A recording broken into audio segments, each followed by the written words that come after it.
Sharing with you just a few things about how we transport our animals, and then we'll get a glance at some sea turtles that we have over there, okay?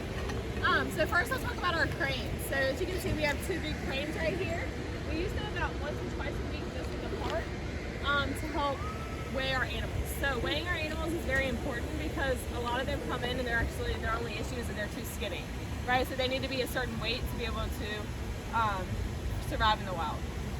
So we weigh them once a week, kind of check in where they're at. If their weight is very low, we actually will supplement them with we call it a green smoothie here, or a lettuce smoothie.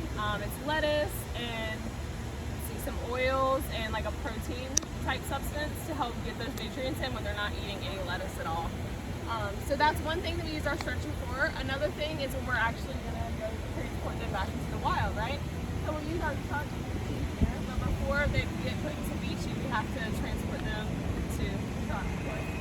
So we'll be out there most of the time at one of our exhibits that's over there, like towards the back. That's when we have a lot of our animals that are waiting to be released back into the wild. So we'll take them from the stretcher, we'll put them in our truck. So this is our truck, we call it PG, and we'll put them in right here. We'll have normally 2 staff members get in with her or with the animal and make sure they're okay the whole time that we're going to the site to release them. Does anyone have any questions? How many have you rescued? So this year it's been 49. Already? Wow. It hasn't even got cold yet. No. Do you re-release them? Yes, ma'am. So that's our goal with every animal is to release them. We don't have any like permanent residents here. Even, I don't know if all of y'all have been in the park and seen Sarah and Oakley. They're 2 of our biggest girls that are on the exhibit, and they're close to 3,000 pounds. So technically they could be released, but there's no reason to release them. They've been here since like the late 90s. Yes, perfect. Yeah, I was about to say with all the orphans that come in, once the orphans are big enough, we put them in exhibit, and they're great orphan moms for them. So what do you do with the ones you can't release back? Take them somewhere else? So that's very rare that they can't be released back because our vets will figure out exactly what's wrong with them. And we'll just kind of go from there. So yeah, every case is case dependent, what's going to happen with the animal. But there shouldn't be an instant where there's one that's rescued that can't be released back. So there are guidelines. So it can, once be released back, even if it doesn't have one of its front flippers or front arms right there. So any other questions about manatees while we're over here? And then we'll move to the turtles. Do you love your job? Yeah. Yeah, it's pretty awesome. I like it.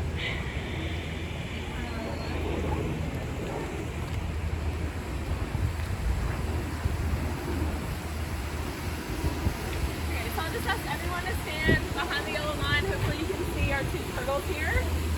So, we have one on each side. We have 2 green sea turtles. So, as you can see, we have them labeled 2303 here and then 2305. The numbers tell us when they've come in. So 23 is the year, 2023, and then 03 we start at 1 and we go up from there. So 03 came in because he had actually used himself. We didn't really know what was wrong with him at first. It turns out he got ear infection. So yeah, turtles can get ear infections. Kind of crazy. Yeah, so our vets knew what to do with that. They had seen that case before, and they treated him, and now he's good to go, looking all healthy. But we do want to wait for the water temperatures to rise again. So as we head into the winter, the water temperatures are going to continue dropping. So yes, we'll keep them through the winter. We'll wait until about March or so to make sure he's good to go, because if we put him out now, he has the possibility of getting cold sun. Yeah. Are you vets here full time or do you local vets? Yes, we have vets full time, so actually after I'm done talking, we had the chance to go meet and talk with them as well. Yeah. Yeah. And then over here we have 05. So her case is a little different. She came in and she actually had ingested a fishing hook. So I had to do surgery to remove that. Yeah. Yeah.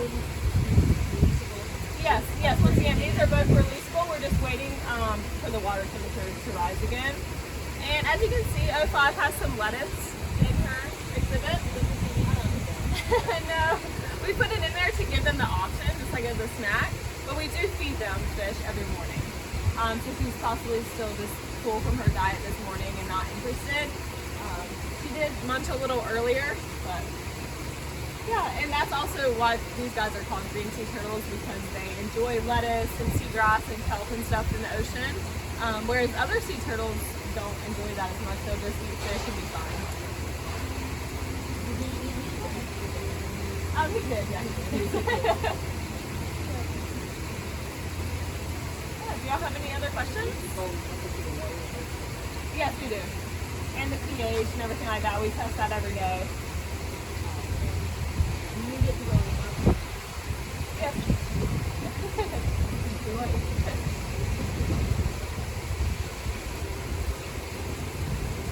All right, any other questions? All right. Well, if you just walk down this way, it'll be the building with the green roof. And there should be a vent standing out here to answer any questions. Thank you.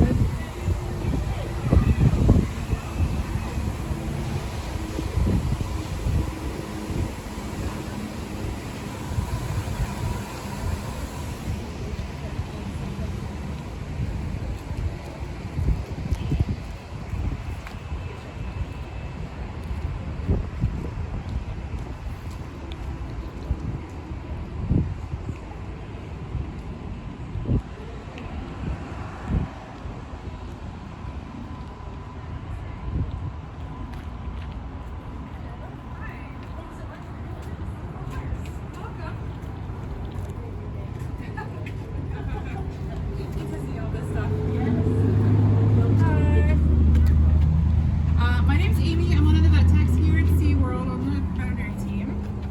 This is our zoo operations building.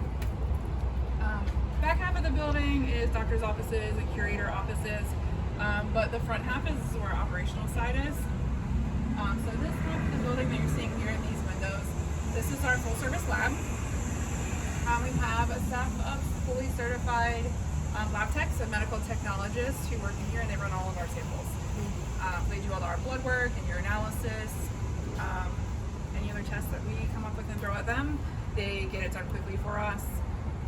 There's also a microbiology lab in there, so we run our own cultures and sensitivities. We also have a pathologist who will look at all of our slides, all of our aspirates of any weird skin stuff or biopsies. So it's been super great to have that done. So we can get answers on our animals right away instead of having to send the samples out and wait for the results to come back. This lab also runs water quality. So all of the aquarists around the park bring water samples every day, and they'll have it analyzed and make sure that the water is right for each individual species, and they do that every day. So they're a busy group of folks. Our pharmacy is also in here. The techs will prepare medications every day for each of the animals that are on ongoing medications or short-term treatments. They pass them out here too. You're welcome to take a peek if you like. That's a lot of high-tech equipment that I don't understand, but they do a great job with it. So if somebody finds a bird that needs help, do they call SeaWorld or do they call somewhere else first? It depends on how badly they need help. We're technically not taking rescue birds right now because of the avian influenza. Sometimes they show up and they look really bad and we can't say no, so we do treat them and like strictly quarantine them. But the official answer is no.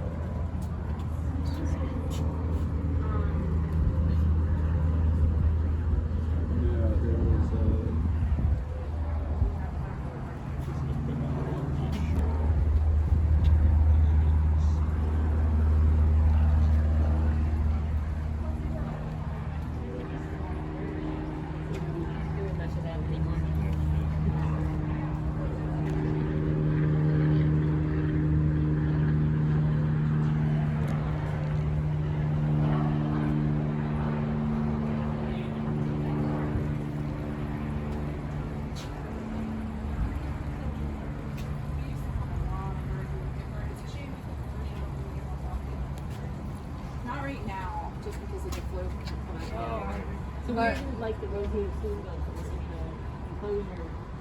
They are back. There is a bird habitat much like this back behind this white building. They're in there while their habitat's being built. Oh, they didn't rebuild it. Awesome. I'm glad. We Yeah. thought maybe they were just. Oh no, they're Giving just it up. waiting here. Yeah. Yeah, no, that's great. So the operating theater must be for smaller.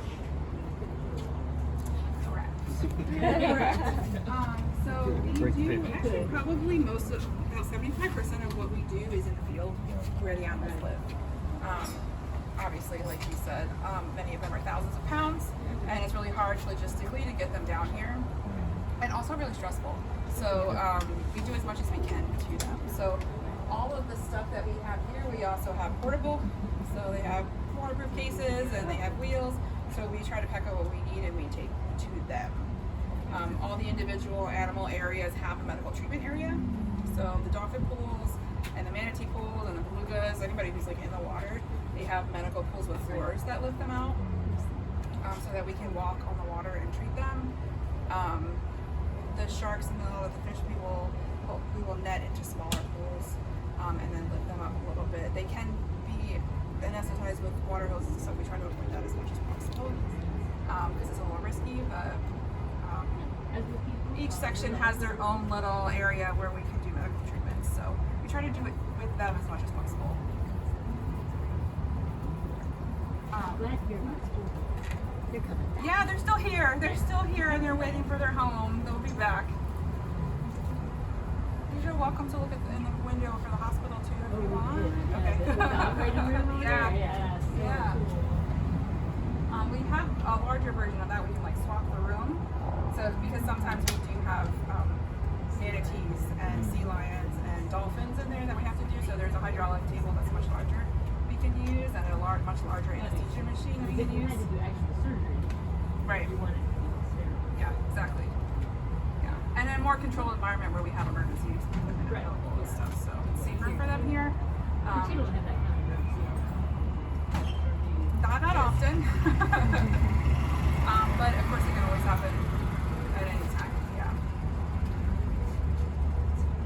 What else can I tell you? We have 4 doctors and 5 nurses on staff.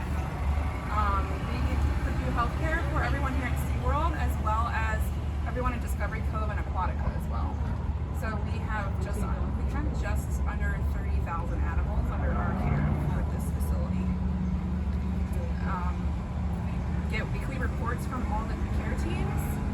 So they'll send us, and sometimes daily, they'll send us a list of animals that they have some kind of concern with that we'll put on the schedule to see.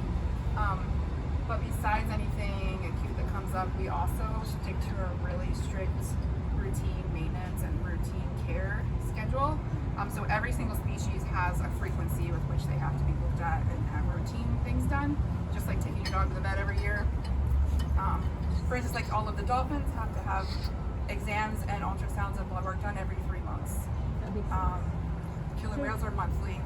Some of the sharks are only once a year, it depends, but everybody's on a schedule. So we have eyes and ears and hands on all of them just to make sure that they are healthy.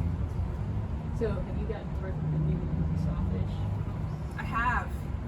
Yes. What, you know, They are I amazing. mean, what a miracle. Yeah. Yeah. They're so precious and cute. You have any estimated I don't know. See, the thing is that they don't have anywhere to put them yet. They don't. It's going to be a long time till they're big enough to go into the shark habitat, so they don't get eaten. So they're thinking about making room for them somewhere in Manta until they get too big for that, and then they can move them over. But It was funny because online, oh, see the